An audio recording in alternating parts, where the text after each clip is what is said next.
أعوذ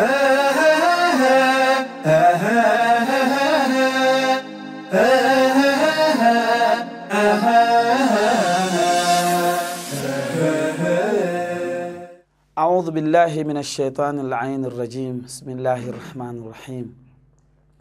الحمد لله رب العالمين، وصلى الله على سيدنا محمد وعلى أهل بيته الطيبين الطاهرين المعصومين الذين أذهب الله عنهم الرجس وطهرهم تطهيرا.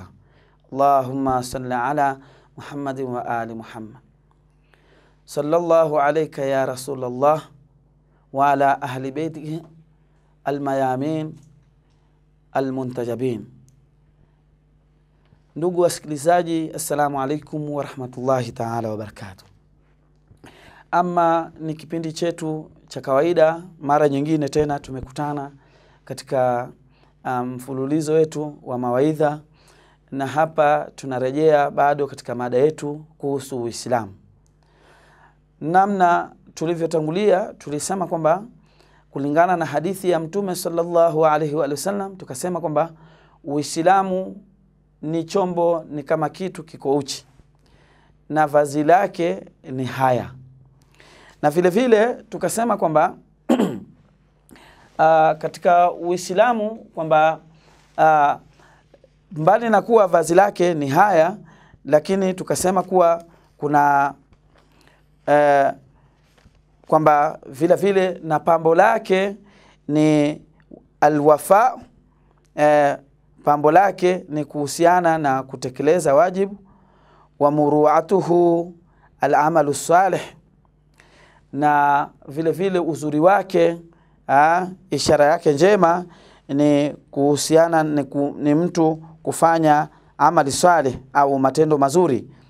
Wa imaduhu alwaru, na nguzo yake ni kuhusu ucha Mwenyezi Mungu, ni kumcha Mwenyezi Mungu, yani kuwa mcha Mwenyezi Mungu.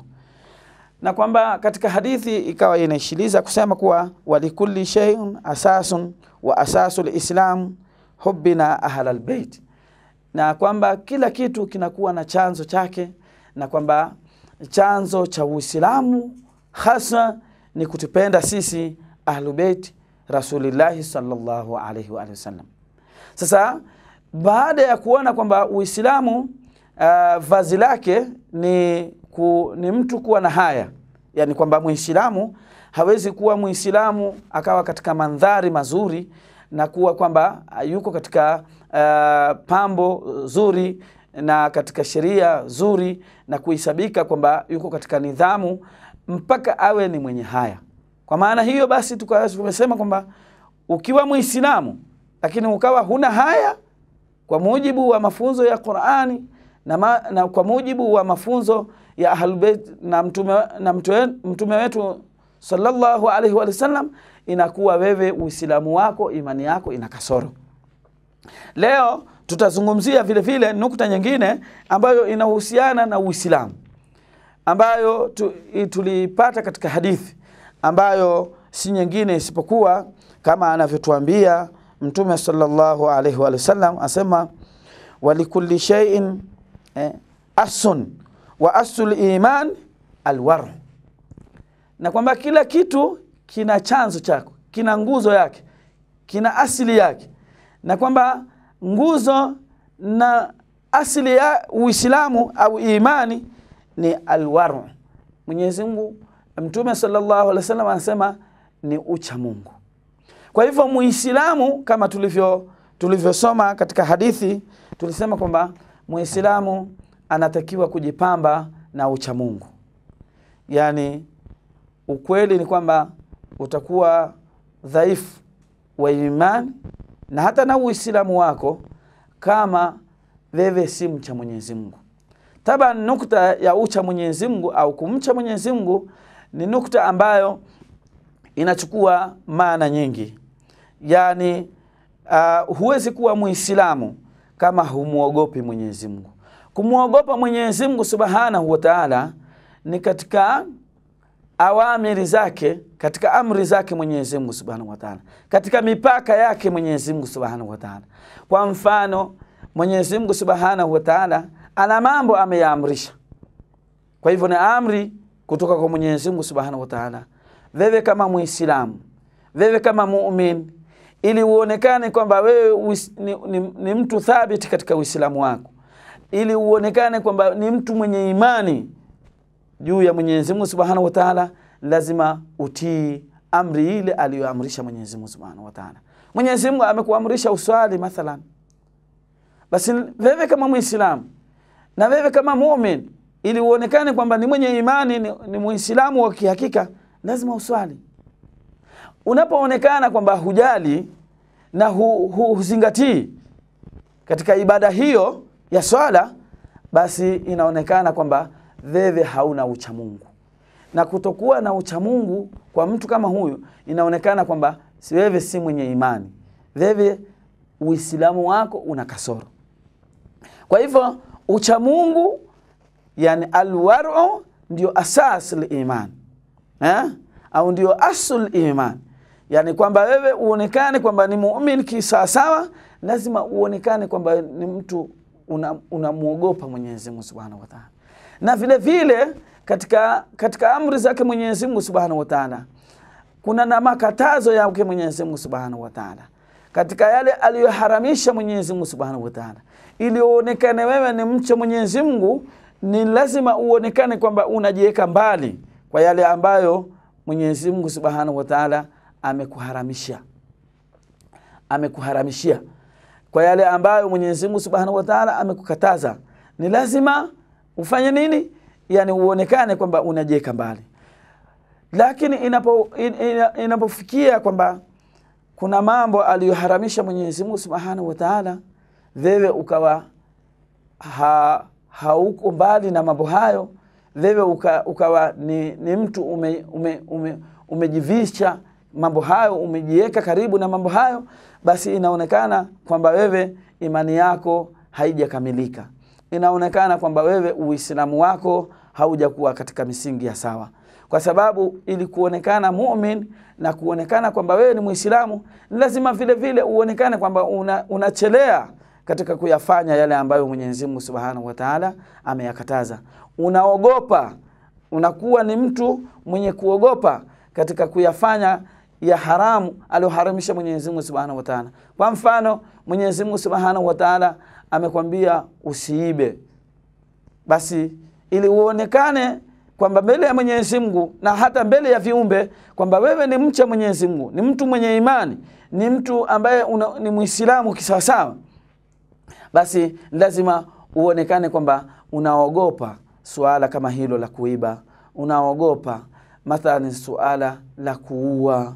Yani kuna watu tunashangaa siku hizi kwamba baadhi ya watu wanakuwa hawaogopi kuzitoa nafsi za watu wengine, huku wao wakijiweka katika daraja ya kwamba wao ndio waumini wakubwa, kwamba wao ndio Waislamu wakubwa, ndio watu wanaojua Uislamu kisawasawa. Lakini utakuta vitendo vyao kama hivi vya kwamba wao ndio wako mstari wa mbele ya kuweza kuwaua watu wengine, kuziua nafsi ambazo bila hatia. Hii inapelekea mtu kumweka mbali katika Uislamu wake, kumweka mbali katika imani yake, kwa sababu mu'min anatakiwa kuogopa. Yani kama Mwenyezi Mungu Subhanahu wa Ta'ala amesema si vizuri, ni haramu mtu kuiua nafsi pasi na hatia, basi wewe kama mu'min uogope hilo. Yani vile vile mu'min unatakiwa uogope kwamba Mwenyezi Mungu amesema kuchukua amana ya mtu, yani kuiba, wewe kuweza kumiliki haki ya mtu mwingine pasi na sheria kukupa ijaza, basi ni haramu. Na wewe kama muumini unatakiwa uogope, uogope, yani ujizuie mikono yako katika vitu vya watu, ujizuie mikono yako katika kuwadhulumu ama kuwanyanyasa watu katika haki zao. Hii ni katika kutii na kuonyesha kwamba wewe kwa hakika ni mcha Mungu, kwamba wewe unamuogopa Mwenyezi Mungu, na kwamba wewe ni mtu mwenye imani na Uislamu wako ni thabit kwa hakika. Yani mathalan kama alivyotuambia au anavyozungumza Mtume sallallahu alaihi wasallam anapozungumzia kuhusu umuhimu ya mtu kuwa mcha Mwenyezi Mungu, kumuogopa Mwenyezi Mungu katika imani yake. Yani Mtume sallallahu alaihi wasallam anatuambia, asema thamaratul war'u salahu nas wad-din. Yani uzuri yani wa ucha Mwenyezi Mungu Subhanahu wa Ta'ala ni mtu kuwa katika usawa wa nafsi yake na hata katika dini yake. Yani mathalan ukiwa mcha Mwenyezi Mungu, basi utakuwa katika mizani iliyo nzuri katika nafsi yako. Yani mathalan nafsi yako itakuwa katika usalama, nafsi yako itakuwa katika mwendo mzuri, na utaisabika katika waja wema mbele ya Mwenyezi Mungu Subhanahu wa Ta'ala.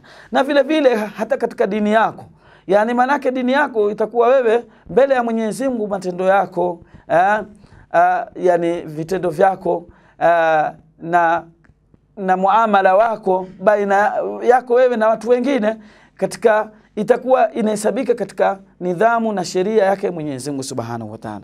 Na ndio maana ikawa ni vizuri mtu kuwa kujipamba na ucha Mwenyezi Mungu Subhanahu wa Ta'ala. Yani pasi na wewe kuwa mcha Mwenyezi Mungu Subhanahu wa Ta'ala. Na ucha Mwenyezi Mungu ni kama tulivyosema kwamba unadhihirishwa na matendo yako. Yani katika wajibu, katika haram na katika sunna. Yani kuna mambo ambayo si lazima kwako kuyafanya, lakini ucha Mungu wako ndio utakao kusukuma wewe kuyafanya yale ambayo ni mambo ya kujikurubisha zaidi mbele ya Mwenyezi Mungu Subhanahu wa Ta'ala. Ukaweza kuwahurumia baadhi ya watu, ukaweza kuwaonea imani mayatima, ukaweza kuwaonea imani walio maskini, ukaweza kuwaonea imani walio wagonjwa, ukawahurumia walio dhaifu ambao hawana, ukaweza kuwalisha watu ambao hawana chakula, ukaweza kuwatatulia matatizo watu wenye dhiki mbalimbali. Ana shida mbali mtu na hana namna, wewe ukamuonea imani na ukamtatulia shida yake. Hii ni katika imani, katika mambo ambayo yanaashiria kwamba wewe ni mtu mwenye kumuogopa Mwenyezi Mungu Subhanahu wa Ta'ala, ni mtu mwenye kumcha Mwenyezi Mungu Subhanahu wa Ta'ala. Na vile vile tunasema kwamba sifa nyingi ambazo zinaashiria kwamba ili mtu kuonekana wewe ni Muislamu kisawasawa, ili mtu wewe kuonekana ni mtu mwenye imani sawasawa, inakuwa kipimo mojawapo ni ucha Mwenyezi Mungu. Wakati watu wanapokuona kwamba wewe unamuogopa Mwenyezi Mungu Subhanahu wa Ta'ala katika kila nukta, labda mtu ana amana yake, anakuja akakuwekea amana ile, pasi kuwa na hofu, wewe ukawa unamshikilia amana yake ile, na ukawa umeilinda amana yake ile, pasi na wewe kumfanyia khiana ile. Ni kwa sababu gani? Kwa sababu wewe kuwa unamcha Mwenyezi Mungu Subhanahu wa Ta'ala. Kwa sababu ya ucha Mwenyezi Mungu, ucha Mungu ulionao ndio unakupelekea kwamba umeweza kuihifadhi imani ya mtu. Ucha Mungu wako ulionao ndio unaweza kuonyesha uzuri wa imani yako, uzuri wa dini yako. Ndio maana tukaambiwa kwamba ucha Mungu vile vile ni kama vile ni matunda, ni matokeo mazuri ya mtu katika nafsi yake na hata ya mtu katika dini yake. Naam, tunaambiwa kwamba kuna hadith ambayo tunaita kama hadithul Qudus.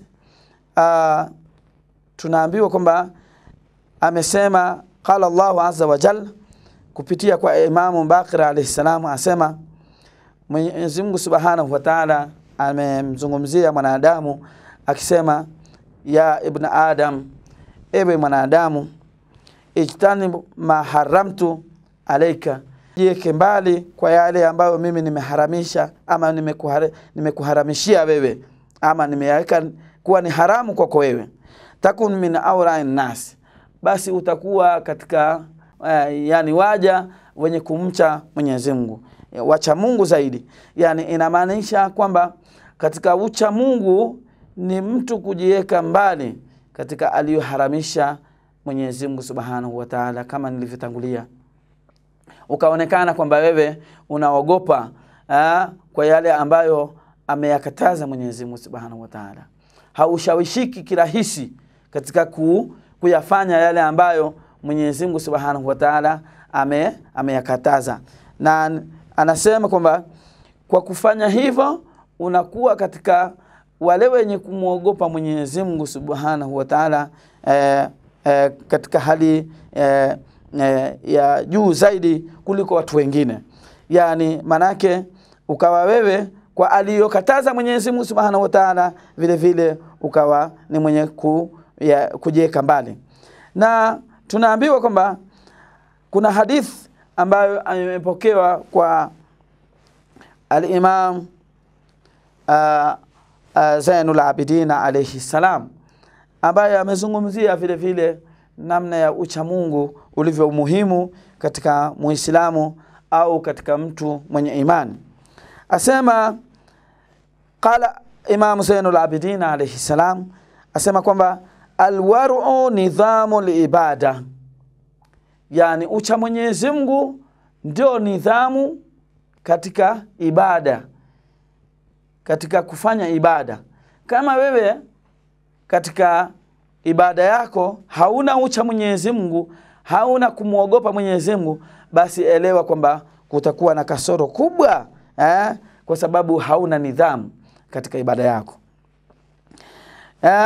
Fa idha inqata'a dhahaba ad-diyana, yani Imam Zainul Abidin alayhi salam asema basi nidhamu hiyo ikikatika ama ucha Mungu unapokosekana, basi vile vile hata nidhamu ya dini hutoweka. Kama idha inqata silku, yani ittaba an-nidham, vile vile kama ambavyo vile vile tabia ya mtu inapoitoweka, vile vile nidhamu pia vile vile hutoweka au hukatika vile vile ya nidhamu. Kwa hivyo yani tunaambiwa kwamba ucha Mwenyezi Mungu ndio nidhamu katika ibada. Yani kwa kila aliyesifika kuwa ni mcha Mungu basi huwa anayo, ndio maana huonekana katika mapambo yake ya ibada yake, akaonekana kama yeye ni mtu ni mwingi wa ibada, ni mwingi wa kujipamba na ibada mbalimbali, ni kwa sababu ya ucha Mungu. Na hili ndio maana tunasema ni miongoni mwa mavazi ya Uislamu. Muislamu yoyote, muumini yoyote anatakiwa ajipambe na ucha Mwenyezi Mungu. Na hapa sasa tunaweza kulahisi kidogo kwamba mtu uwezi dai kwamba wewe ni mcha Mwenyezi Mungu kama katika yaliyoharamisha Mwenyezi Mungu wewe bado unayafanya, katika ambayo aliamrisha Mwenyezi Mungu wewe hufanyi, na vile vile katika mambo ambayo hayastahiki ya mtu mwenye imani kuyafanya, wewe ndiwe mwenye kuyafanya. Hii inakuwa ni ishara kubwa ya kuonyesha kwamba wewe umekosa katika miongoni mwa mambo ambayo ni ya kupamba mtu katika ibada yake. Insha Allah tutafikia hapa na tutaweza kuendeleza katika mada yetu ya Uislamu katika nukta nyingine insha Allah, ya kuweza kukumbushana yale ambayo ni muhimu mtu kuwa nayo katika imani yake, katika Uislamu wake. Wabillahi tawfik, wassalamu alaikum wa rahmatullahi ta'ala wa barakatuh.